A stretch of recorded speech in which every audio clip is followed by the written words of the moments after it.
আসসালামু আলাইকুম। Doctors matrimonyBD.com ও doctor কনসালটেন্সি.com এর ওনার, ফাউন্ডার, ডিরেক্টর, চেয়ারম্যান, সিইও আমি আসাদুল্লাহ কনসালটেন্ট আছি আপনাদের সাথে আসাদুল্লাহ টিভি.বিডি ইউটিউব চ্যানেল থেকে এমবিবিএস সেশন 2020-21।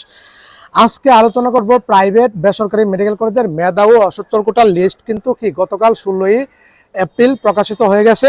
এই কন্টেন্টটা নিয়ে আমি বিস্তারিত A to Z আলোচনা করব। কন্টেন্টটা ভিডিওটা অনেক লম্বা হবে। যারা যারা চান্স পেয়েছো এই এক কন্টেন্ট দেখলে এনাফ, যথেষ্ট, তোমার সব কাজ হয়ে যাবে ইনশাল্লাহ। দেখো যে আমি গতকাল হঠাৎ অসুস্থ হয়ে গিয়েছি, এমনকি ডায়রিয়া আক্রান্ত হয়ে কিন্তু আমি গতকাল হসপিটালে ভর্তি ছিলাম। তো এক প্রাইভেট ঢাকা শহরের এক মেডিকেল কলেজের হসপিটালে কিন্তু ভর্তি ছিলাম, এমনকি রাত্রে প্রায় 10টার দিকে রিলিজ হই।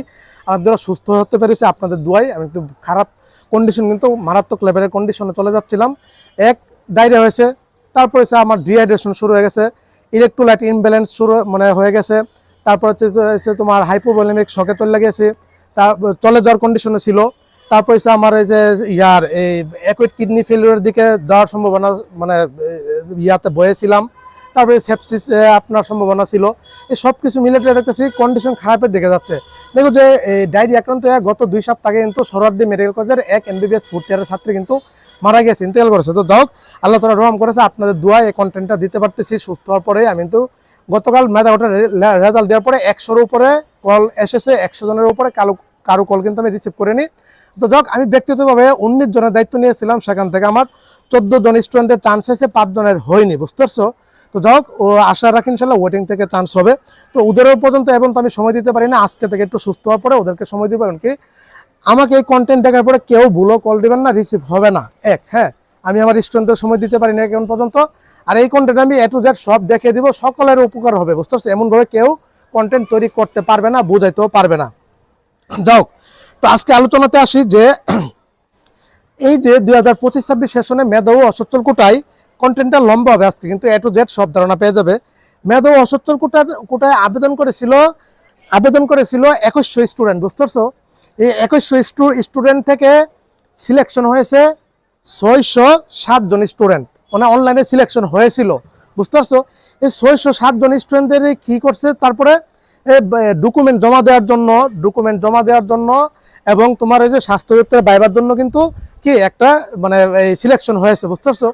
তো আমরা সেখানে দেখতে পারলাম যে এই 607 জনের ভাইবার জন্য যারা সিলেকশন হয়েছে, এখান থেকে অনুপস্থিত ছিল ভালো পর্যায়ের, প্রায় 500 এই 537 জন হয়েছে ভাইবা দিয়েছে স্বাস্থ্য অধিদপ্তরে।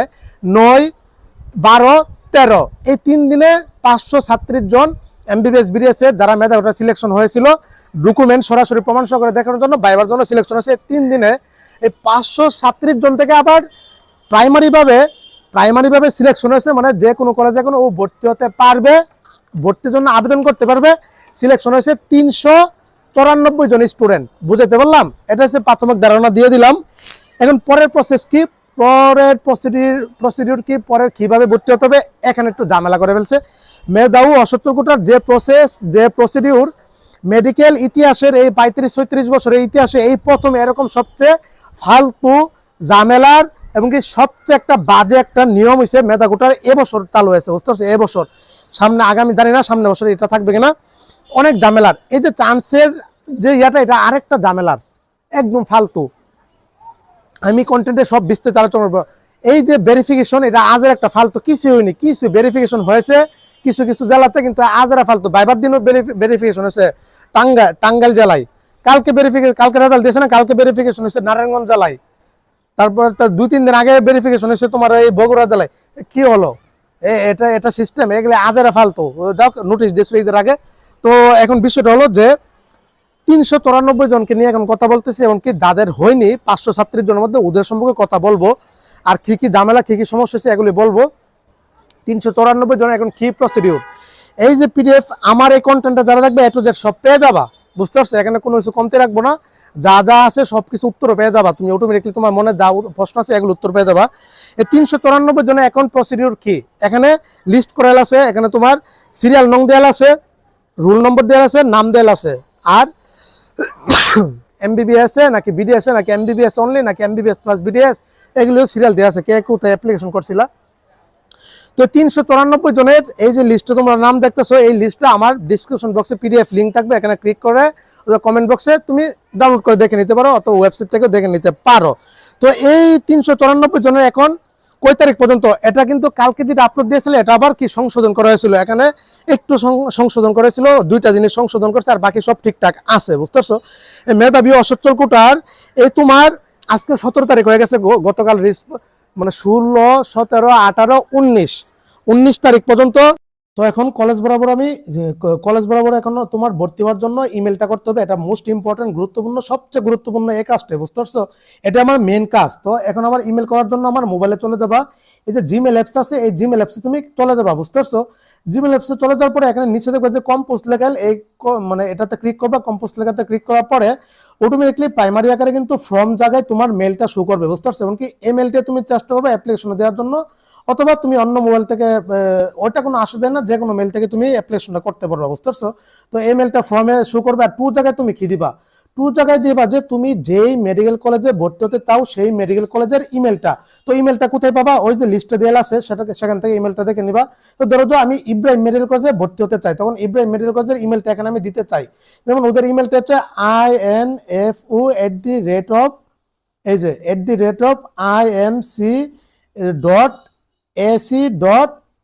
@imc.ac.bd এরকম কিছু একটা। তো ধরো যে আমি এই যে এখন এই ইমেলটা লেখার পর নিচে দেখবা যে লোগো আকারে অথবা যে কোনো আকারে ইমেলটা শো করবে, বুঝতে পারছো। তো এটাতে তুমি ক্লিক করবা, এই যে ক্লিক করার পরে ইমেলটা এখানে সেট হয়ে গেল। তো এখন প্রশ্নটা হলো যে এখানে কিন্তু বলা আছে যে স্বাস্থ্য অধিদপ্তর বরাবর তোমার আবার মেল পাঠাতে হবে। তো তুমি আবার কি স্বাস্থ্য অধিদপ্তর বরাবর আবার কি তোমার এই মেলটা করার দরকার আছে? না, তখন ওই মেলটা এখান থেকে এক মেল দ্বারাই 2 কাজ হয়ে যাবে, মানে এক দিলে 2 পাখি মারে না। যেমন যে আমি এখানে আরেকটা মেল আমি অ্যাটাচ করে দিব, এখানে দেখো যে এই লেখাটা তুমি এখানে আমি ক্লিক করে নিলাম, ক্লিক করে নেওয়ার পরে এখানে এসে আমার অ্যাড্রেস আমি কলেজের মেলটা দিয়ে দিছি, হ্যাঁ, যে কলেজে ভর্তি হবো। এখন এই কলেজে আমি দিব, এখন হচ্ছে স্বাস্থ্য অধিদপ্তরের বরাবর আমি একটা মেল করব যে আমি এই কলেজে ভর্তি হতে যাচ্ছি, এই বরাবর আমি আবেদন করছি। তাহলে এখানে আমি স্বাস্থ্য অধিদপ্তরের যে মেলটা আছে সেটা লিখে দিবা, DGMEDD@gmail.com, বুঝতে পারছো। এই স্বাস্থ্য অধিদপ্তরের জিমেলটা তুমি লিখে নিবা, মানে সঠিকটা যেটা আছে দেখে নিবা, বুঝতে পারছো। স্বাস্থ্য অধিদপ্তরের 2টা জিমেল দেওয়া আছে, তুমি যে কোনো একটাতে পাঠালে চলবে, 2টাতে পাঠাতে হবে। তো এখানে এটা আসার পরে এখান থেকে কিন্তু এই যে নিচে শো করবে, তখন নিচে এটা থেকে ক্লিক করে নিবা। এই যে দেখো এটা সেটআপ হয়ে গেছে, এটা সেটআপ হয়ে গেছে। এই মেলগুলো কিন্তু সঠিকভাবে দেখে নিবা, বুঝতে পারছো। আমি কন্টেন্ট তৈরি করার জন্য এভাবে আমি এক নজর দেখে নিছিলাম, ওইভাবে সঠিকভাবে দেখে নিবা। তো আমার কাজ ওকে হয়ে গেছে, আমি কলেজের বরাবর মেল পাঠাচ্ছি, মেলটা সেট করে নিলাম, ডিজিএমই বরাবর মেলটা সেট করে নিলাম, হ্যাঁ। এখন সাবজেক্ট কি দিবা, সাবজেক্টটা লিখবা যে মেরিট এন্ড পুর কোটা, মানে কলেজে ভর্তি বরাবর ভর্তি বরাবর আবেদন, বুঝতে পারছো, এমন দিবা। মেধা ও অসচ্ছল কোটা দেখবা যে মেধা ও অসচ্ছল কোটায় ভর্তির জন্য আবেদন, এটা লেখে নিবা, বুঝতে পারছো। সাবজেক্টটা তুমি এটা দিয়ে নিতে পারো। এখন কম্পোজের মধ্যে ক্লিক করবা, এখানে কি দিবা, এখানে মোস্ট ইম্পর্টেন্ট একটা বিষয়, এখানে আমার তোমার মেইন জিনিসটা দিতে হবে কি, তুমি এই যে একটা ফর্ম ফিল আপ করছো না, ওই ফর্ম ফিল আপের পিকচারটা এখানে অ্যাটাচ করে দিতে হবে, বুঝতে পারছো। কিন্তু শুধু অ্যাটাচটা দিয়ে দিলেই তোমার সেন্ড করে দিলে কাজ ওকে, কিন্তু আমার প্রশ্ন হলো যে এখানে তুমি বিষয়টা আরেকটু সুন্দরভাবে মডিফাই করার জন্য কি করবা জানো, যে আমি কিছু একটা লেখা লিখছি, চাইলে তোমরা এটা করে নিতে পারো। যেমন এই যে এই লেখাগুলি তুমি চাইলে দিয়ে নিবা, বুঝতে পারছো, একটু সুন্দরের জন্য, মডিফাইয়ের জন্য, জিনিসটা আরো সুন্দর দেখাবে, বুঝতে পারছো। যেমন এখানে আমি অ্যাটাচ করে দিলাম, এখানে আমি ধরো এটা অ্যাটাচ করে দিয়ে দিলাম, হ্যাঁ, যে এই মেলের মধ্যে আমার নামটা দিলাম, এমবিবিএস এর rule, merit score, merit position, DGME পুর and merit quota, primary selection serial, present address, permanent address, বুঝতে পারছো। এই জিনিসগুলি তুমি ফিল আপ করে নিয়ে নিবে এখানে, বুঝতে পারছো। এগুলি যা যা আছে এগুলি ফিল আপ করে নিয়ে দিলে বিষয়টা আরেকটু কি প্রফেশনাল একটা রূপ ধারণ করলে, এমনকি সুন্দর দেখালো, বুঝতে পারছো। তোমার মেলটা পড়ে এর একটা তোমার প্রতি একটা পজিটিভ ধারণা পেয়ে যাবে, এমনকি তোমার সুন্দর দেখাবে। তারপরে এখানে মেন কাজটা কি জানো, এখানে মেন কাজটা হলো আমার ছবিটা, ফর্ম যে আবেদনের ভর্তির জন্য যে একটা ফর্ম আছে, এই ফর্মটা এখানে অ্যাটাচ করতে হবে। তো এখানে তুমি ক্লিক করবে, এভাবে ক্লিক করার পরে এই যে এখানে দেখবা 3টা লোগো চিহ্ন, 1 2 3, এই যে বাম পাশে যে ইয়াটা দেখতেছো না, এই যে বাম পাশে, এটাতে একটা ক্লিক মেরে দিবা। ক্লিক মেরে দেওয়ার পরে এই যে ফটোতে একটা ক্লিক মেরে দিবা, বুঝতে পারছো? এখানে ক্লিক মেরে দেওয়ার পরে এখানে তোমার তো ছবি তুলে রাখছো তুমি, ওই স্ক্যান কপি অথবা ছবি তোলার পরে তোমার ছবিতে ক্লিক করার পরে এই যে আমি অ্যাপ্লিকেশন কপিটা এখান থেকে সিলেকশন করে ডান করে দিলাম। এখানে ডান করে দেওয়ার পরে এই যে এখানে কিন্তু চলে আসছে, বুঝতে পারছো? এই যে ছবিটা, এই যে আমি এটা কিন্তু একটা কলেজে আমি আবেদন করতেছি। এই যে দেখুন ইব্রাহিম মেডিকেল কলেজ বরাবর, এটা ফর্ম ফিল আপটা তুমি সুন্দরভাবে সাজিয়ে গুছিয়ে নিবা, এমনকি তোমার সাইন সিগনেচার সবকিছু সুন্দরভাবে করবা, বুঝতে পারছো? এখন এই যে এটা তো এখানে লেখা আসো, তারপরে মেলও আমি দিয়ে দিলাম জিনিসটা প্রফেশনাল রূপ ধারণ করার জন্য, সুন্দর হওয়ার জন্য। আর বিস্তে কোনো কিছু লেখার দরকার মনে করি না। এখানে তুমি চাইলে বিস্তে আরো লিখতে পারো, যে মানে মেডিকেল কলেজের নাম চাইলে তুমি এখানে মেডিকেল কলেজের নামও দিতে পারো, বুঝতে পারছো? এটা আরেকটু সুন্দর হয়, যেমন তুমি এনে চাইলে এই যে তুমি চাইলে বড় আমি ইব্রাহিম মেডিকেল কলেজ বরাবর যেহেতু আবেদন করতেছি, যে ইব্রাহিম মেডিকেল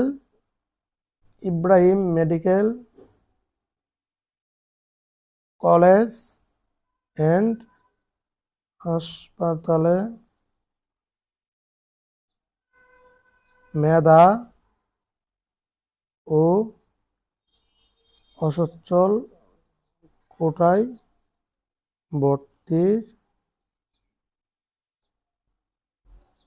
ভর্তির জন্য আবেদন। বাস, তুমি চাইলে একটু মানে যদি প্রফেশনাল রূপ ধারণ করতে চাও, যদি সময় থাকে তোমার হাতে, তাহলে এভাবে তুমি সাজিয়ে গুছিয়ে নিতে পারো, বুঝতে পারছো? আর চাইলে এইগুলি কোনো কিছু লেখার দরকার নেই। এই যে আমি এই পজিশনগুলি নামগুলি এগুলি দরকার না, শুধু তোমার পিকটা দরকার, এই জিনিসটা দরকার, বুঝতে পারছো? ফর্মটা বাস। আর যেহেতু তোমার অনেকগুলি আবেদন করা লাগবে, তাহলে এত মডিফাই করারও সময় তুমি পাবা না, বুঝতে পারছো? কিন্তু মেন কাজ হচ্ছে কলেজের মেলটা আর হচ্ছে ডিজিএম এর মেলটা আমার পাঠাতে হবে। তারপরে তুমি এই যে মাঝখানে আছে না, তোমার কাজ সবকিছু ওকে। এখন মাঝখানে হচ্ছে তোমার এই যে এই মাঝ বরাবর তুমি এখানে ক্লিক করবা, বুঝতে পারছো? এই মাঝ বরাবর ক্লিক করাটা মানে কি সেন্ড হয়ে যাবে, মানে মেলটা তোমার কাছে চলে যাবে 1 মিনিট। বাকিটা হলো যে কলেজের কাছে আমার মেলটা গেছে কিনা, স্বাস্থ্য অধিদপ্তরের কাছে আমার মেলটা গেছে কিনা বুঝবো কিভাবে? বুঝার একটা সিস্টেম আমি আছে, একটা টেকনিক আইডিয়া বের করছি। তুমি এখানে আরেকটা ক্লিক করবে, এই যে টু আছে না, টু এর মধ্যে আরেকটা ক্লিক করে তোমার সবার মোবাইলে কিন্তু 2-3টা ইমেল থাকে, বুঝতে পারছো? তো তুমি এখানে আরেকটা ইমেল দিয়ে দিবা, বুঝতে পারছো? আরেকটা ইমেল দিয়ে দিবা, যেমন আমি একটা দিলাম DRSDULLASMEDICAL মেডিকেল কনসালটেন্ট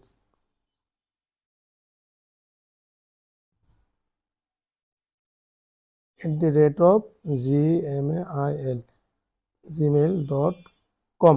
এই যে ধরো এখানে আমি আরেকটা মেল দিয়ে দিলাম, তখন এই যে নিচে আমার এই মেলটা লেখার পরে ক্লিক করলাম। এখন ঘটনা কি ঘটবে জানো? আমি এখানে 3টা মেল অ্যাড করছি, 1 কলেজ বরাবর, 2 স্বাস্থ্য দপ্তর বরাবর, 3 ধরো তোমার মায়ের অথবা বাবার অথবা তোমার আরেকটা মেল আছে, ওইটা এখানে অ্যাটাচ করে দিয়ে দিবা। কেন অ্যাটাচ করবা? তুমি এখানে যখন সেন্ড করবা, তখন একটা তো তোমার প্রাইমারি মেল আছে, ওই মেলটা দিবা না এখানে, ওই মেলটা তো প্রাইমারি এখানে হয়েছে, যেটা মোবাইলে লগইন আছে, এটা দিবা। তোমার ইমেইলে যদি একটা মেল যায়, এই মেলটা যদি ইমেইলে যায়, তাহলে তুমি বুঝতে পারবা কলেজে তোমার মেল গিয়েছে, স্বাস্থ্য দপ্তর তোমার মেল গিয়েছে, বুঝতে পারলাম? এখানে সেন্ড করে দিয়ে দিবা, বুঝতে পারছো? এখানে সেন্ড করে দিয়ে দিলে তোমার কাজ ওকে, বুঝতে পারছো? আমি এটা করলাম না, বুঝতে পারছো? তখন সেন্ড করে দেওয়ার পরে তুমি এখানে চেক করবা কিভাবে, যে ভাই আমার মেলটা আদৌ গেছে কিনা। তখন তোমার নেট কানেকশন ঠিক থাকতে হবে, মেলের সবকিছু ঠিকঠাক থাকতে হবে। তখন তুমি মেলে আসবে, এখানে 3 ডট মেনুতে ক্লিক করবা। এই যে 3 ডট মেনুতে ক্লিক করার পরে এই যে এখানে সেন্ড অপশন আছে একটা, এই যে সেন্ড অপশনে ক্লিক করবা। সেন্ড অপশনে ক্লিক করার পরে এই যে মেধা অসচ্ছল কোটায় কারা কারা আবেদন করছে, এখানে সবকিছু তোমার দেয়াল আছে, বুঝতে পারছো? তখন এখানে তুমি দেখতে পারবা যে তোমার মেলটা পরিপূর্ণভাবে গেছে কিনা, গেছে কি গেছে না। এভাবে তুমি সম্পূর্ণরূপে তুমি দেখতে পারবা মেধা অসচ্ছল কোটায় কি তোমার অ্যাপ্লিকেশনটা তুমি সম্পূর্ণ পরিপূর্ণভাবে তোমার অ্যাপ্লিকেশনটা হয়েছে, এটা তুমি বুঝতে পারবা, বুঝতে পারছো বিষয়টা? আর আরেকটা মেল তুমি যেটা অ্যাটাচ করে দিয়েছো, 3 নাম্বার যে মেলটা তোমার মায়ের অথবা বাবার, তুমি ওইটা তোমার ওই মোবাইলে যদি তোমার মেলটা যায় থাকে, তাহলে তুমি বাবা যে কলেজে গিয়েছে, স্বাস্থ্য অধিদপ্তরে গেছে। আর যদি সরাসরি, তখন তোমার মেলে কোনো সমস্যা নাই, তখন তুমি মানে 100% একটা সিউরিটি পাবা, কনফিডেন্স পাবা, বুঝতে পারছো বিষয়টা? এভাবে তুমি মেলটা পরিপূর্ণভাবে করতে পারো, অথবা তুমি কম্পিউটার দোকান থেকে করতে পারো, তোমার নিজের মোবাইল থেকে করতে পারো, অথবা অভিজ্ঞতা আছে ওদের হেল্প নিতে পারো। ইজি কাজ, কাজটা সহজ, কিন্তু এখানে অনেক জানাশোনার বিষয় আছে, অনেক গুরুত্বপূর্ণ। এই মেলটা গুরুত্বপূর্ণ তোমার ভর্তি হওয়ার জন্য, বুঝতে পারছো? এটা ভুল ভালো হলে কিন্তু আর ভর্তি হতে পারবে না, কলেজের কাছে তোমার মেলও যাবে না, তুমি ভর্তি হতে পারবে না। এই ছিল, আমি দেখে দিলাম কিভাবে মেল করবা।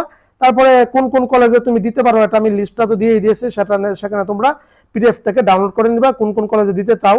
এই যে কলেজগুলি এখানে সবগুলি মেডিকেল কলেজের আমি একটা লিস্ট তৈরি করেছি, এই যে তুমি চাইলে তোমার নিজ বিভাগ, নিজ জেলা, আশেপাশের মেডিকেল কলেজগুলি বরাবর আবেদন করতে পারো। এমনকি সেই সাথে মেডিকেল কলেজে, ডেন্টাল কলেজেও ইউনিটের লিস্টগুলি কিন্তু এই লিস্ট আমি রেখেছি, এটা আমি ডিসক্রিপশন বক্সে দিয়ে রাখবো অথবা এই পিডিএফ দিয়ে রাখবো, এটা তোমরা ডাউনলোড করে দেখে নিবা, বুঝতে পারছো? এতে তোমাদের কাজটা আরো সহজ হয়ে যাবে। তো এই ছিল, একসাথে আমি সবগুলো কাজ তোমাদেরকে দেখে দিলাম একই কন্টেন্টে, একই ভিডিওতে, যদিও ভিডিওটা বড় হয়েছে। আচ্ছা, আমি একটু শর্ত বলি, পয়টা শোনা, এমনকি জিনিসটা কোড, এই জিনিসটা তুমি বুঝা কিছু বুঝবা না, একটা বুঝলে আরেকটা মাথার উপর দিয়ে যাবে, বুঝতে পারছো? আমি সব ইজিভাবে সুন্দরভাবে বুঝে বলি। হ্যাঁ, তো বিষয়টা হলো যে এখানে 8টা নিয়ম আছে, শর্তাবলী, 8টা শর্তাবলী আছে, এগুলি পয়টা পয়টা শোনাবো আর বুঝাবো। প্রথম শর্তটা হচ্ছে যে উল্লেখিত তালিকায় বর্ণিত শিক্ষার্থীদের বিজ্ঞপ্তিতে সংযুক্ত ফর্ম পূরণ করে অদ্য 16 এপ্রিল 2026 বৃহস্পতিবার বেলা 3টা হতে আগামী 19 এপ্রিল 2026 তারিখ রবিবার বেলা 2টার মধ্যে বিজ্ঞপ্তি সংযুক্ত সংশ্লিষ্ট মেডিকেল কলেজের ইমেলের মাধ্যমে ভর্তির জন্য আবেদন করতে পারবে। তাছাড়া আবেদনকারী আবেদনটি একটি অনুলিপি আবশ্যিকভাবে স্বাস্থ্য শিক্ষা অধিদপ্তরে ইমেল যুগে কি এত 2টা ইমেল দেওয়া আছে প্রেরণ করতে হবে। প্রথম শর্ত বলেছে এটা, একটু বুঝে বলি আমার ভাষায়। 16 তারিখ থেকে নিয়ে 19 তারিখ, বুঝতে পারছো? 19 তারিখ বেলা 2টার মধ্যে তোমার কলেজ বরাবর তোমার অ্যাপ্লিকেশন করতে হবে, আবেদন করতে হবে ভর্তির জন্য। তুমি মূলত সিলেকশন হয়ে গেছো, এখন কলেজে আবেদন করতে হবে, কলেজে অ্যাপ্লিকেশন করতে হবে। তোমার কিভাবে করব, কয়টা কলেজে দিব, কোনটাতে হতে পারে, কোনটাতে না হতে পারে, উত্তরগুলি দিয়ে দেই। দেখো যে মেইলে তোমার এই কলেজের একুশে তোমার কলেজে আমি ভর্তি হতে চাই, কলেজে মেল করব। কলেজের মেল কোথায় পারবো? গতকালের লিস্টে দেওয়া ছিল না, এটা আবার সংশোধন করা হয়েছে মেলটা। এখানে সবগুলি কলেজের মেল ইমেল দিয়ে দিয়েছে, বুঝতে পারছো? মেল, এই মেলে তুমি আবেদন করতে হবে, কলেজ বরাবর মেল করতে হবে। কিভাবে মেলটা করবা এটা আমি হাতে কলমে দেখে দেবো টিউটোরিয়াল, এই ভিডিওতেই আগে লেকচারটা দিয়ে নিই, বুঝতে পারছো? দেখো যে এই মেলে কলেজ বরাবর করতে হবে। কতটা কলেজ বরাবর করতে পারবা? সবগুলি কলেজ বরাবর, সবগুলি 69টা MBBS মেডিকেল কলেজ বরাবর করতে পারবা আবেদন, এবং 25টি ডেন্টাল কলেজ বরাবর করতে পারবা। যারা বোথ MBBS প্লাস BDS দিছো তারা সবগুলিতে করতে পারবা, MBBS BDS সব। যারা অনলি MBBS দিয়েছো তারা 69টাতে পারবা, যারা অনলি BDS দিয়েছো তারা BDS এর 25টাতে পারবা। 12টা ডেন্টাল ইউনিট, কি কই, 12টা ডেন্টাল কলেজ, 13টা ডেন্টাল ইউনিটও করতে পারবা। যাও, এবং একটা অনুলিপি, ঠিক তুমি কলেজে যে আবেদন করছো এই আবেদনের একটা অনুলিপি আবার স্বাস্থ্য অধিদপ্তরে তোমার পাঠাইতে হবে। এই যে স্বাস্থ্য অধিদপ্তর যে মেলটা দিয়েছে, ওই মেলে 2টা মেল দিয়েছে, যে কোনো একটাতে তোমার পাঠাইলেই হবে, বুঝতে পারছো বিষয়টা? প্রথম শর্তাবলীটা আমি বুঝাইতে পারলাম। কলেজ বরাবর করতে পারবা। এখন কলেজ বরাবর তুমি চাইলে একটাতে করতে পারবা, একটাতে তোমার চান্স যদি না হয় কিছু করার নাই, 4টাতে করতে পারবা, 10টাতে করতে পারবা, 20টাতে করতে পারবা, 30টাতে করতে পারবা, 69টা করতে পারবা। এটা তোমার ইচ্ছা, তুমি কতটাতে মেল করবা। এই 69টা বলবো, 69টা মেল করতে হবে, কলেজে করতে হবে, স্বাস্থ্য অধিদপ্তরে করতে হবে, বুঝতে পারছো বিষয়টা? স্বাস্থ্য অধিদপ্তরে তুমি যে একটা মেল করেছিলে এটা একটা প্রমাণ রাখতে হবে স্বাস্থ্য অধিদপ্তরে। তারপরে যে বিষয়টা যে, হ্যাঁ ভাই, এখন দ্বিতীয় নম্বর যে শর্তটা, 19 এপ্রিল বেলা 3টার মধ্যে মেডিকেল কলেজ ও ডেন্টাল কলেজ সমূহ আবেদনকারীর তালিকা স্বাস্থ্য শিক্ষা অধিদপ্তরে ইমেল যুগে এত মেডিকেল ডিও এত ইমেলে প্রেরণ করবে। 2 নম্বর শর্তাবলীটা হলো যে 19 তারিখে তুমি যে মেডিকেল কলেজগুলিতে আবেদন করছে সবাই, তুমি সহ সবাই 394 জন, তখন কলেজ কি করবে, এই বেলা 19 তারিখ বেলা 3টার মধ্যে কলেজ আবার কি করবে, যে স্বাস্থ্য অধিদপ্তরের কাছে আবার তালিকা প্রকাশ করতে হবে, বুঝতে পারছো? যে ডেন্টাল আবেদনকারী তালিকা স্বাস্থ্য অধিদপ্তর, মানে ওই কলেজে কয়টা আবেদন করছে, একটা কলেজে তো 4টা সিট আছে, 5%-এ 100টা সিট থাকলে 5 জনকে নিবে, 50টা থাকলে 3টা সিট নিবে। তো কলেজে তোমার একটা মেডিকেল কলেজে আবেদন পড়বে 40-50টা, এমনকি 394টা পড়তে পারে, মেডিকেল কলেজে নিবে 5 জন। এখন ঘটনা হলো যে কলেজ তো নিবে 5 জন, মানে 5% সিট নিবে, 100টা থাকলে 5 জন, 50-এ 3 জন। এখন কলেজের কাছে এতগুলি আবেদন পড়ছে, এখন কলেজ কি করবে? কলেজ কি সবাইকে নিবে? না, কলেজ নিবে মাত্র 5% সিটে 5 থেকে 3 জন থেকে 5 জন নিবে, বুঝাতে পারলাম? ওই কলেজে বরাবর যারা আবেদন করছে এটা হচ্ছে তোমার কলেজ স্বাস্থ্য শিক্ষা অধিদপ্তরে পাঠিয়ে দিবে, ফরওয়ার্ড করবে। এটা তোমার কাজ না, বাদ, এটা কলেজের কাজ। 2 নম্বর শর্ত। 3 নম্বর শর্ত, সংশ্লিষ্ট মেডিকেল কলেজ আবেদনকারীর র্যাঙ্ক, মেধা তালিকা, স্কোর, ভৌগোলিক অবস্থান, সংশ্লিষ্ট কলেজ থেকে দূরত্ব ইত্যাদি বিবেচনা যৌক্তিকভাবে শিক্ষার্থী নির্বাচন করে গভর্নিং বডির অনুমোদন সহকারে 21 এপ্রিল 2026 তারিখ 21 এপ্রিল বেলা 3টার মধ্যে ভর্তি কার্যক্রম সম্পন্ন করবেন এবং ভর্তিগত শিক্ষার্থীদের তালিকা এবং শূন্য আসনের তালিকা যদি থাকে স্বাস্থ্য শিক্ষা অধিদপ্তর বরাবর এত ইমেলে প্রেরণ করবে। 3 নম্বর শর্তটা কি, কলেজে যে মেল পড়লো, হ্যাঁ কলেজে মেল পড়েছে, কলেজ সিলেকশন নিয়ে নিবে ব্যক্তিগতভাবে, কলেজ যাকে যাকে নিয়ে নিবে কনফার্ম করবে অথবা যাকে যাকে নিবে, তখন ওদেরকে 21 তারিখ বেলা 3টার মধ্যে এসে ভর্তি কার্যক্রম সম্পূর্ণ করে ফেলতে হবে। দেখো যে তোমার আবেদনের শেষ তারিখ 19 তারিখ, হ্যাঁ মনে রেখো 19 তারিখ বেলা 3টা পর্যন্ত, বুঝতে পারছো, মানে সরি বেলা 2টা পর্যন্ত। তোমার আবেদন করার সময়টা ইমেলের মাধ্যমে কলেজ বরাবর আবেদন করার সময় 19 তারিখ পর্যন্ত, আর 19, 20, 21, তার মানে 2 দিন আমি সময় পাচ্ছি না, 1.5 দিন সময় পাচ্ছি, 20 তারিখ সাড়ে দিন, এমনকি 21 তারিখ বেলা 3টা পর্যন্ত। এই মানে তুমি 1 দিন সময় পাবা ভর্তির, যাও তখন এই 21 তারিখ বেলা 3টার মধ্যে কলেজ কর্তৃপক্ষ ভর্তি কার্যক্রম সম্পূর্ণ করতে হবে। এবং কলেজ কর্তৃপক্ষ কিভাবে নির্বাচন করবে, 3-4টা বিষয় দেখে নির্বাচন করবে। 1 মেরিট পজিশন, 2 তোমার মেধা মানে স্কোর, 3 ভৌগোলিক অবস্থান, 4 মানে মেডিকেল কলেজটা থেকে ছাত্রের বাসাটা কত দূর, দূরত্বটা জেলা এরিয়া বলো দূরত্ব বলো, এটা দেখেও তোমার কি কলেজ বিবেচনা করে গভর্নিং বডি যারা যারা আছে এরা সিদ্ধান্ত নিবে যে কাকে কাকে দেওয়া যায়। ধরো এটা হচ্ছে গভর্নিং বডির ব্যক্তিগত বিষয়, এটাতে কোনো স্বাস্থ্য দপ্তর হস্তক্ষেপ করবে না, বুঝতে পারছো, এটা ওরা যাকে নেই। ধরো একটা কলেজে নিবে হচ্ছে 5 জন, 5% সিটে 5 জন নিবে, 100টা সিট থাকলে আবেদন করছে হচ্ছে 50 জন, 50 জন থেকে 5 জন নিবে। এটা কলেজের গভর্নিং বডিতে যারা যারা পাস হবে, যাদের যারা সিলেকশন করবে এরা চান্স পাবে, এরা সরাসরি কলেজ তখন ভর্তি নিয়ে নিবে এই 21 তারিখের মধ্যে, বুঝতে পারছো। তখন তোমাকে হয়তো ফোন দিয়ে মেসেজ দিয়ে অথবা ইমেইলে তোমাকে জানিয়ে দিবে হ্যাঁ তুমি চান্স হয়েছে আইসা ভর্তি হয়ে যাও, তুমি সরাসরি ভর্তি হয়ে যাবা, বুঝতে পারছো বিষয়টা। আচ্ছা যাও পরে আমি নিয়মগুলো আগে বলি, তারপর 4 নম্বর ভর্তির সময় শিক্ষার্থীদের আবশ্যিকভাবে শিক্ষাগত যোগ্যতা সকল সনদপত্র মূল কপি জমা দিতে হবে। ভর্তির সময় নর্মালি যে ভর্তির যে প্রসিডিউর এই প্রসিডিউর তোমার করতে হবে। ভর্তির সময় কি কি লাগে, মূল সনদপত্র সব কিছু লাগে, এসএসসি এসএসসির মার্কশিট, এসএসসি এসএসসির সনদপত্র মানে টেস্টিমোনাল, তারপরে হচ্ছে তোমার সার্টিফিকেট, তারপরে হচ্ছে তোমার এমবিবিএস এর রেজাল্ট কপি, বুঝতে পারছো, তারপরে হচ্ছে তোমার এমবিবিএস এর ওই যে অ্যাডমিট কার্ড, তারপরে হচ্ছে তোমার এই যে তুমি যে এই যে মেধা অসত্য আবেদন করছিলে এই আবেদনপত্র, তারপরে হচ্ছে তোমার 4 কপি মানে রঙিন ছবি, তারপরে হচ্ছে নাগরিক সনদপত্র, তারপর আর কি আছে, এ কয়টা এনাফ যথেষ্ট, এ কয়টা ভর্তির সময় ডকুমেন্ট মেন ডকুমেন্ট মানে তোমার দিতে হবে।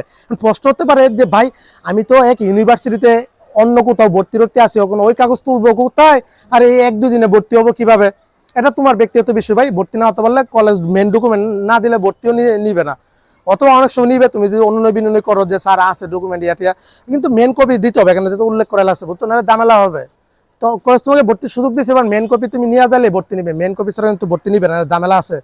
মেন কপি ছাড়া ভর্তি নিবে না, ঝামেলা আছে কিভাবে, যেমন তুমি অন্য এই তারিখের মধ্যে তুমি আরেকটা মিডল কলেজে চান্স পেয়ে গেছো, তুমি ওইখানে ভর্তি হয়ে গেছো মেন কপি দিয়ে, আবার এটা তো ডাক পাইছো, তখন তখন কিন্তু ঝামেলা আছে, তোমার ওইটা থেকে ক্যান্সেল করে আবার দেখ মেন কপি দিতে হবে, এটা ঝামেলা আছে, এগুলি পরে বলি।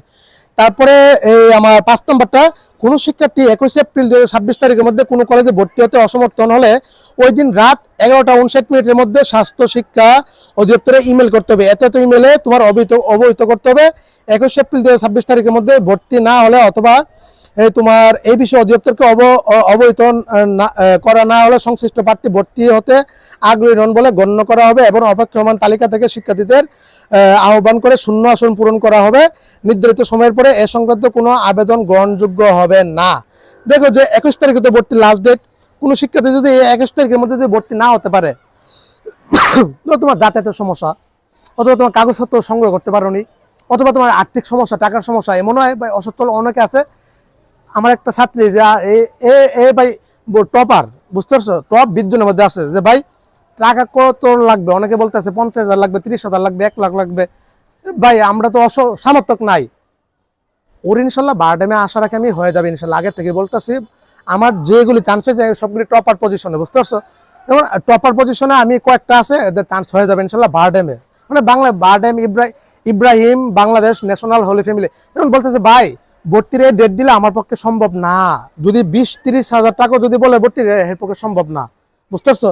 তার মানে যে কোনো কারণে ভর্তি অসমর্থক অনেকে হতে পারবে না, তখন অথবা কাগজপত্র সংগ্রহ করতে পারেন, অথবা টাকা সংগ্রহ করতে পারেন, যে কারণে হোক না কেন যাও, যে কোনো সময় অথবা দূরত্ব বেশি, তখন তুমি বেলা 21 এপ্রিল বেলা রাত্রি 11টার মধ্যে স্বাস্থ্য অধিদপ্তরকে তোমার একটা মেল করতে হবে। এখানে যে মেলটা দেওয়া আছে এই মেলে জানিয়ে দিতে হবে আমার অমুক কলেজে চান্স হয়েছিল, অথবা অমুক কলেজে চান্স হয়নি, অথবা আমার নামই আসেনি, অথবা আমি সিলেকশন হইনি, অথবা কোনো কলেজ থেকে ডাক পাইনি। এটা তোমার জানাইতে হবে। যদি তুমি না জানাও তাহলে তোমার ভর্তি ক্যান্সেল হয়ে যাবে, তখন তোমার অধিদপ্তরে তোমার দায়িত্ব নিবে না, বুঝতে পারছো? একদম তুমি বাতিলে। যারা ওয়েটিং আছে, যাদের নাম আসেনি, 394 পর্যন্ত গেছে, 394 জন চান্স পেয়েছে, 394 থেকে 537 পর্যন্ত কতজন স্টুডেন্ট আছে? প্রায় 140 জনের মতো আছে না? তখন ওই অপেক্ষমান তালিকা থেকে ওদেরকে আবার ডাকবে, বুঝতে পারছো? তখন যাও, তখন এটা তোমার অবহিত জানাইতে হবে। আর তুমি তো এখন ভর্তি হয়ে যাবা, হ্যাঁ, তো তুমি কলেজে একটা ভর্তি হয়ে গেছো, এটাকে জানাইতে হবে না ভাই? সেটা তোমার জানাইতে হবে না, সেটা তোমার কাজ না, সেটা হচ্ছে কলেজের কাজ, তো কলেজ জানাবে। তারপরে এই তোমার এই কি আছে 6 নাম্বার, 21 এপ্রিল 2026 তারিখের পরে শূন্য আসন এবং অবশিষ্ট প্রার্থীদের পছন্দ বিবেচনা অটোমেশন প্রক্রিয়ায় শিক্ষার্থীদের চূড়ান্তভাবে বন্টন করে ভর্তি প্রক্রিয়া সম্পন্ন করা হবে। আচ্ছা, 21 এপ্রিল এত তারিখের পরে এই জিনিসটা হলো অনেক সিট ফাঁকা থাকবে, অনেকে ভর্তি হবে না, দূর দূরান্ত মেডিকেল কলেজে ডাক পাচ্ছে, অথবা অনেকে ডাক পাইছে কিন্তু ভর্তি হবে না, অথবা অনেকে ডাকই পাইনি। তো যে কোনো কারণে এখান থেকে কিন্তু ধরো যে 394 জন থেকে ধরে রাখো যে 50, 60, 70, 80 জন ভর্তি হবে না। চান্স হয়েছে কিন্তু ও ভর্তি পড়বে না, মেডিকেলে পড়বে না, ভর্তি হবে না, ওর ইচ্ছা, পছন্দের কলেজ পাইনি, ওর স্বপ্ন ছিল ঢাকার ওইগুলি, ঢাকার ওইটা ওর এরিয়ার, কিন্তু ও পড়বে না, সিট ফাঁকা হবে। বিগত 4 বছর ধরে দেখতেছি যে 80 থেকে 100টা সিট ফাঁকা হয় মেধা কোটায়, মানে তারপরে একটা ওয়েটিং লিস্ট দেয়, আবার 100 জন একটা ওয়েটিং লিস্ট দেয়, তখন ওইখান থেকে আবার কি ভর্তি হয়ে সিটগুলি ফাঁকা হয়, স্বাভাবিক, বুঝতে পারছো? তখন স্বাস্থ্য অধিদপ্তর কি করবে, 21 তারিখের পরে একটা লিস্ট প্রকাশ করবে অটোমেশন সিস্টেম প্রক্রিয়ায়। আরে গোসল করতে ইচ্ছা করতেছে, এই যে সুইমিং পুলে গোসল করতেছে শহরের পোলাই পান পিচ্ছি, মা বাবারও দেখলাম, আন্টিরও দেখলাম, আসলো আন্টিরা তো গোসল করতো না, ও ছেলে মেয়েদের যাক। তখন এই 21 তারিখের পরে অটোমেশন প্রক্রিয়ার সিস্টেমে তখন একটা লিস্ট প্রকাশ করবে, তখন ওরা সরাসরি যাদের লিস্টে নাম আসবে ওরা সরাসরি কলেজে যেয়ে ভর্তি হয়ে যাবে, বুঝতে পারছো? ওরা যারা ওয়েটিং এ আছে, এখানে এই 140 জন কিন্তু চান্স পাওনি তোমরা ভাই।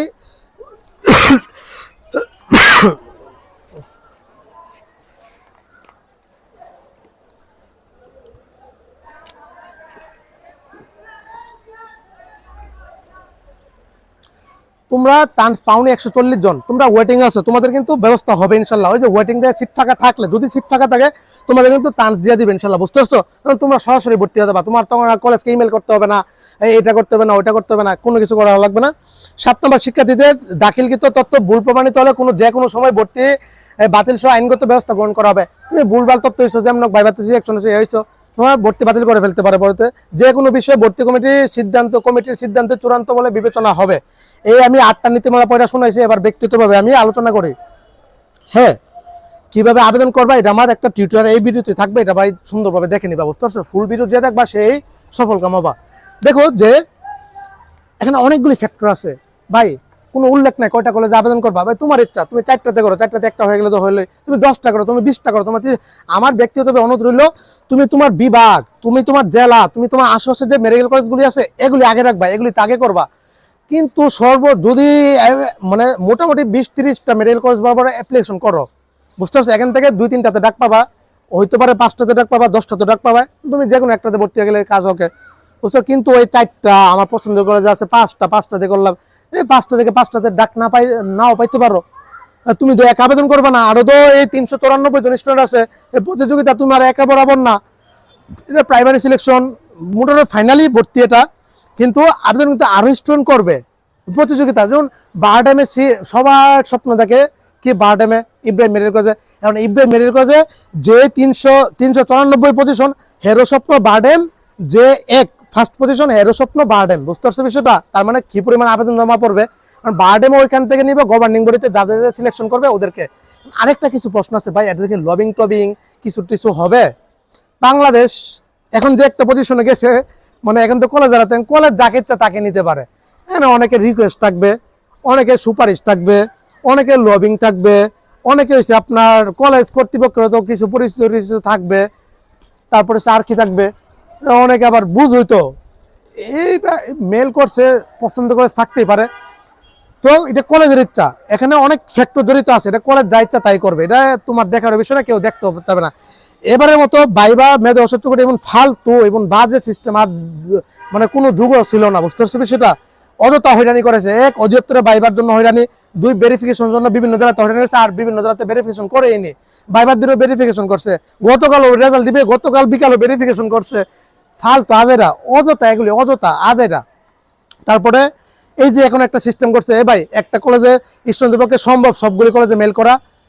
হ্যাঁ, অনেকে টেকনিক সম্পর্কে জানে না, অনেকে এই ইয়া সম্পর্কে জানে না, মেলটা আদৌ গেছে কি না গেছে এটাও জানে না। যাও, তারপরে তোমার এটা একটা ফালতু, আপনার লিস্ট দিয়ে দিতেন যে এরা এই মেডিকেল কলেজগুলোতে সরাসরি ভর্তি হয়ে যাবে, এই যে 394 জন একটা লিস্ট করে দিতেন, এই পজিশন এতজন এই কলেজে ভর্তি হয়ে যাবে, ভর্তি না হলে যেগুলো সিট ফাঁকা থাকে ওয়েটিংটা নেবে।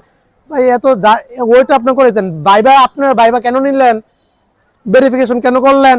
এখন ঘটনা যে যে লাও সেই কুদু, আবার কলেজ বরাবর আমার আবেদন করা লাগতেছে, স্টুডেন্ট কয়টাতে আবেদন করবে, কোন ফিসটা আরো ঝামেলাতে পড়লো, বুঝতে পারছেন। যাও, আপনার লিস্ট করে দিলে বাধ্যতামূলক হলো না হলে নাই, কাজ ইজি হয়ে যেত। যাও, এখন যে সিস্টেম করছে, এখন এই শুধু কাজে লাগে লবিং চলবে, এখানে ওই যে সুপারিশ চলবে, মামু মামু ওই যে কথা আছে না যে খালা মামু, মানে ওই যে খালু মামা থাকা লাগে, এই একটা সিস্টেম করে দিয়েছেন। অনেক স্টুডেন্ট ধরেন একজনের যারা টপ 20-এর মধ্যে পজিশন আছে ভালোগুলি পাবে, টপ 30-40-এর মধ্যে, কারণ অনেকজনে হে পজিশন হচ্ছে 100 ওই পারা, কারণ হে এসে টপ মেডিকেল কলেজগুলি অথবা সেরা মেডিকেল কলেজগুলি পেয়ে গেল, ওই যে টাকা ধরে দিল, সব এই গড্ডে ঘটনা, বাস্তবতা মিলে দেখো হবে। তারপরে আরেকটা কি ঘটনা, আচ্ছা আরেকটা হলো তোমার এই মেল, তুমি তোমার যত ইচ্ছা এতটাই, আমি যেটা বলছি তুমি তোমার এরিয়াগুলি রাখো ভাই, টাক্কর মাক্কর যেগুলি আছে ওগুলো দেওয়ার দরকার নাই তোমার এরিয়ার। আমি একটা কথা বলছি যে গতবার ও বললে আসতেছি, নিজ জেলার মেডিকেল কলেজ, নিজ বিভাগের মেডিকেল কলেজের স্টুডেন্টদের কখনো কি ইয়া করে না, বাতিল করে না, তখন ভাইবা ভোট নিয়ে নেই, বুঝতে পারছো। তুমি যে এরিয়াতে তোমার একটা মেডিকেল কলেজ আছে, তুমি ওই জেলার হয়ে থাকলে তোমাকে নিয়ে নিবে 100%। আরেকটা বলছি যে ভাই, ভালো ভালো পজিশন থেকে চান্স হয়নি, 5,000 6,000 7,000, অথচ দূরের পজিশন থেকে চান্স হয়েছে, বলছে দেখো যে আমার একটা ছাত্রী ওই পজিশন 16,000 চান্স পেয়ে গেছে, ডেন্টালে চান্স পেয়ে গেছে। আমি বলছি আমি জানি ওটা ইনশাল্লাহ হবে, কেননা বাবা নাই, বুঝতে পারছো। আমার যেগুলি চান্স পেয়েছে এগুলি ভাই এক একটা মেধা ও সেরা মেধা ক্রাইটেরিয়া সব কিছু আছে, বুঝতে পারছো।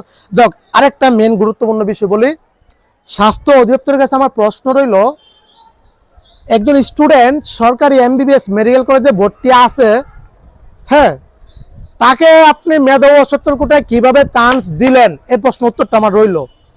কি বিবেচনা করে, কি দেখা, কি উদ্দেশ্যে এই স্টুডেন্টটাকে আপনি চান্স দিলেন? এরকম অজস্র অগণিত স্টুডেন্ট এই লিস্টে নাম আছে, দেখিয়ে দিতে পারবো বললে আমাকে, আমি দেখিয়েও দিতে পারবো। এটা কে করবা, এটা তোমরা বের করো, যারা ওয়েটিং আছো না, এটা তোমরা বের করো। কিভাবে বের করবা বলে দিব। আগে একটা লিস্ট দিছে না রমজান মাসে, ওই যে rule number, merit position, right, merit position, এই মেরিট পজিশন রুল নাম্বার, আর এই যে লিস্ট দিচ্ছে এখানে আছে রুল নাম্বার আর নাম। তো ওই লিস্টের সাথে মিলাবা যাদের পজিশন 5,000 পর্যন্ত, যাদের পজিশন 5,000, সরকারিতে চান্স পেয়েছে 5,798 জন, সরকারি MBBS ও BDS এ চান্স পেয়েছে 5,798 পজিশন পর্যন্ত। এখান থেকে দেখবা যে কারো কারো সিরিয়াল 3,000, কারো কারো 2,000, কারো কারো 4,000, কারো কারো 4,500, কারো কারো 5,000। এদেরকে মেধা গোটায় কিভাবে ঢুকালো, এই প্রশ্নটা আমার স্বাস্থ্য অধিদপ্তরের কাছে আমার প্রশ্ন রইল। এরা পাওয়ার যোগ্য, এরা সরকারের চান্সে, তাহলে ওদেরকে আপনি প্রাইভেট মেডিকেল মেধা 70 কোটায় কিভাবে, কি উদ্দেশ্যে, কি নিয়মে, কোন নীতিতে ঢুকাইলেন, প্রশ্ন আবার রইল। সরকারিতে কিন্তু আর ওয়েটিং লিস্ট দিবে না, এই বান্দাই সরকারি একটা সিদ্ধ বাতিল করছে, প্রাইভেট মেডিকেল কলেজে আইসা মেধা 70 কোটি আইসা মেধা 70 কোটি আরেকজনের সিটটা হকটা একদম মাইরা দিছে, একদম জয় বাংলা করে দিছে। তোমরা এগুলি খুঁজে বের করবা কার কার পজিশন থেকে যারা সরকারিতে ভর্তি আছে MBBS BDS ওদেরকে আবার প্রাইভেট মেডিকেল কলেজে মেধা 70 কোটি কেন চান্স দিল। অজস্র অগণিত স্টুডেন্ট আছে, কিন্তু না করলে মিলা দেখো। হ্যাঁ, তারপরে আরেকটা বিষয় সেটা হলো যে অনেকের পজিশন ভালো, 5,000 6,000 7,000 8,000 9,000 10,000, কিন্তু চান্স পাইনি, ভাইবা দিয়েছে ভালো কিন্তু চান্স পাইনি। কেন পাইনি? এর TCP কার্ড নাই কেন, অথবা এসিল্যান্ডের জমি দেখাতে, মানে এসিল্যান্ডের প্রমাণপত্র দেখাতে পারেনি কেন, আরে এদিক দিয়ে গান লাগাই দিচ্ছে, কপিরাইট এসে পড়বে ভিডিও। আচ্ছা, ওই দিক দিয়ে সুইমিং পুলের মধ্যে ওই গান লাগাইছে, তো তখন আবার ভিডিওতে কপিরাইট এসে পড়বে। তো দেখো যে এখন আমার প্রশ্নটা হলো যে তোমার এই যেটা বলতেছিলাম, ওদের পজিশন ভালো ভালো পজিশন 5,000 6,000 7,000 8,000, ওদেরকে চান্স দেয়নি কেন? ওয়েটিং এ রাখছে, চান্স দেয়নি। এখন ভাইবা বোর্ডে কি ঘটনা হচ্ছে জানো? ওরা কেন এসিল্যান্ডের ডকুমেন্ট দেখাতে পারে না? আরে ভাই, এসিল্যান্ড ডকুমেন্ট দেয়নি, দিতে চাইনি, হাত পায়ে পর্যন্ত ধরছে একজন স্টুডেন্ট, মানে এসিল্যান্ড দিতে চায় না এরা, যারা নিয়েছে হয়তো টাকা পয়সা খরচ করে অথবা যা এগুলি ভালো ছিল, এসিল্যান্ডে দিতে চায় না। তো টিসিবি কার্ড যাদের আছে ওদেরকে দিয়েছে, যাদের নাই দেয়নি। আমার প্রশ্ন হইলো, তাহলে আপনি এই কোটার টাইটেলটার নাম কেন দিয়েছেন মেধা ও অসচ্ছল? আপনি মেধাটা কেটে দেন, যারা একদম দরিদ্র ওদেরকে যদি চান্স দেওয়ার ইচ্ছা থাকে আপনার, তাহলে মেধাটা কেন রাখলেন? তাহলে ও এই মেধা দিয়ে কি করলো? এই স্টুডেন্টটা এত ভালো পজিশন থাকা সত্ত্বেও একজন স্টুডেন্টের পজিশন আমি দেখলাম যে 6,000, ওর চান্স হয়নি, অথচ আরেকজনের পজিশন 10,000, ওর চান্স হয়েছে। 6,000 পজিশনকে আপনি চান্স দেননি ভাইবা বোর্ডে, তাহলে 10,000কে কি হিসেবে দিয়েছেন? 10,000 জনকে, 10,000 যে পজিশন এটা এই হিসেবে দেখেছেন দরিদ্র। এ ভাই, তাহলে আপনি মেধা টাইটেলটা কেন লাগাইলেন? তাহলে শুধু দরিদ্র, তাহলে শুধু অসচ্ছল, তাহলে শুধু অসচ্ছল টাইটেলটা দিয়ে ইয়াটা করতেন। এটা আমার একটা প্রশ্ন হলো স্বাস্থ্য অধিদপ্তরের কাছে। অবশ্যই যে 6,000 পজিশন সে 10,000 12,000 সিরিয়াল থেকেও ভালো মেধা দিয়ে, যোগ্যতা দিয়ে কি মানে এই পজিশন প্রপার হয়েছে। তাহলে আমার স্বাস্থ্য অধিদপ্তরের কাছে প্রশ্ন, আপনি মেধাও অসচ্ছল দিয়েছেন, এখানে মেধাও দেখবেন অসচ্ছলতাও দেখবেন, কিন্তু কেন টিসিবি কার্ড নাই, কেন হচ্ছে আপনারা যে ইয়া নাই, কেন ডকুমেন্ট দেখাতে পারেনি, কেন একজন স্টুডেন্ট স্বাভাবিক, অনেকে বলতে পারে ভাই এত এত পজিশন ভালো কিন্তু ও তো আপনার মানে অসচ্ছল না। আরে ভাই, ও অসচ্ছল না হলো তো ও মেধা আছে, মেধার দিকে তো যাওয়ার সম্ভব মানে নিতে পারতো, তাই না? অথবা এমনও আছে যে ও ডকুমেন্ট দেখাতে পারে না, ওর সব কিছু ঠিকঠাক আছে, জায়গা জমি কোনো কিছু নাই, কিন্তু টিসিবি কার্ড নাই। টিসিবি কার্ড না দেওয়ার কারণে অজস্র অগণিত স্টুডেন্টদের চান্স দেয়নি। বুঝতে পারছেন? এই প্রশ্নটা আমার স্বাস্থ্য বিভাগের কাছে রইল। যাই হোক, আশা করি যা যা আলোচনা করার সবকিছু আমি এই ভিডিওতে এই কন্টেন্টে দিয়েছি মেধা অসচ্ছল কোটা সম্পর্কে। আমি ভাই সুস্থ ছিলাম, আপনাদের দোয়ায়, মা বাবাদের দোয়ায় কি আল্লাহ রহমতে সুস্থ হতে পারছি, বিধে কন্টেন্টটা দিতে পারছি। অজস্র অগণিত স্টুডেন্ট কল দিয়েছো, গতকাল প্রায় 100-র উপরে, আমি কারো কল ধরতে পারিনি, হসপিটালে ছিলাম। তাছাড়া হচ্ছে আমি এই আমার যেসব স্টুডেন্ট আছে ওদেরও আমি সময় দিতে পারিনি এখন পর্যন্ত, ওদেরকে আমি ফর্মগুলি দিয়ে দিয়েছি। আচ্ছা, আরেকটা গুরুত্বপূর্ণ প্রশ্ন, এই অ্যাপ্লিকেশনে ফর্মটা আছে, এটা প্রিন্ট আউট করবা। হ্যাঁ, এই প্রিন্ট আউট করে এটা তুমি কয়টা করবা ভাই? তোমার ইচ্ছা, তুমি 70টা 69টা করতে পারো, 20টা করতে পারো, 10টা করতে পারো, 5টা করতে পারো, 4টা করতে পারো, তোমার ইচ্ছা। আমার প্রশ্ন হলো রিস্ক নিও না। আমার প্রশ্ন হলো রিস্ক নিও না। এখন যদি ডাক্তার পাও পরে কিন্তু তোমার ওয়েটিং থেকে ঝামেলা হয়ে যাবে, স্বাস্থ্য দপ্তরের হাতে চলে যাবে, তখন কিন্তু দৌড়ের উপর থাকবা, চার্জ না হতে পারে। এখান থেকে অনেকে দেখবা যে কোনো কলেজে চার্জ পাবে না। বুঝতে পারছো? ধরো 20টাতে আবেদন করেছে, 20টা থেকে একটা কলেজ থেকে ডাক পাইনি, কিন্তু এখান থেকে যারা যারা লিস্ট আছে ওরা কোনো না কোনো কলেজে ভর্তি হতে পারবে। বুঝতে পারছো? ওই হিসেবে আবেদন করো, বেশি পাকটামি করো না। অনেকে ভাববে যে আর পছন্দ করে যে কয়টা আছে এগুলিতে না হলে আমি পড়বে না, এগুলি আলাদা হিসাব। অনেকে আছে পাকনামি করবে, পাকনা তো যে আমি এই 10টা রাখলাম, এই 10টাতে আমার চান্স হবেই, এমন একটা কনফিডেন্স আমি দেখবে 10টা থেকে একটা ডাক পাইনি। বুঝতে পারছো? পাকনামি না করে ভাই, তোমার ইচ্ছা, তুমি অগণিত রাখো, সর্বাত্মক পরিমাণ রাখো, এমন কিছু রাখো যেগুলিতে চান্স হওয়া সম্ভব। আর একটা বিষয় সেটা হলো যে প্রিন্ট আউট কইরা এখানে যে ফর্মে যে নামগুলি আছে ওইগুলি তোমার সুন্দরভাবে ফিল আপ করতে হবে। বুঝতে পারছো? মোস্ট ইম্পর্টেন্ট ওইখানে এগুলি দেওয়া আছে, তোমার নাম, মেরিট পজিশন, মেরিট স্কোর কোনটা দিবা?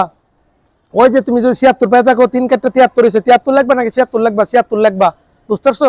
তারপরে যে মেরিট পজিশন, তারপরে মেরিট স্কোর, তারপর মা বাবার নাম, ভাইয়ের নাম, মায়ের নাম, তারপরে অসচ্ছলতার পজিশন রয়েছে লিস্টে, তোমার পজিশন কত, এটা তোমার ইমেল দিবা, তোমার নাম্বার দিবা, তোমার ঠিকানা দিবা, স্থায়ী ঠিকানা, অস্থায়ী ঠিকানা, মানে বর্তমান ঠিকানা, স্থায়ী ঠিকানা, এগুলি দিয়ে তোমার সাইন স্বাক্ষর তারিখ দিয়া সুন্দরভাবে এগুলি মেইলে আমি যেভাবে ভিডিওতে দেখাইছি ওইভাবে তুমি আবেদন করে ফেলবা। হ্যাঁ, তো চান্সের পরে জানাই, মেসেজ দেওয়া ব্যক্তিগতভাবে কেউ ভাই রিকোয়েস্ট হাতে পায়ে ধরি কল দিও না, রিসিভ হবে না। বুঝতে পারছো? অসুস্থ আছে এক, আর হচ্ছে আমি আমার স্টুডেন্টদের নিয়ে একটু ব্যস্ত থাকবো আগামী 2 দিন। কল দিলেও কাজ হবে না, কন্টেন্টে যা যা বলার সব বলে দিয়েছি, সব দেখে দিয়েছি ভাই হাতে কলমে। এটাকে এবার কাজে লাগাও, ফায়দা লাগাও।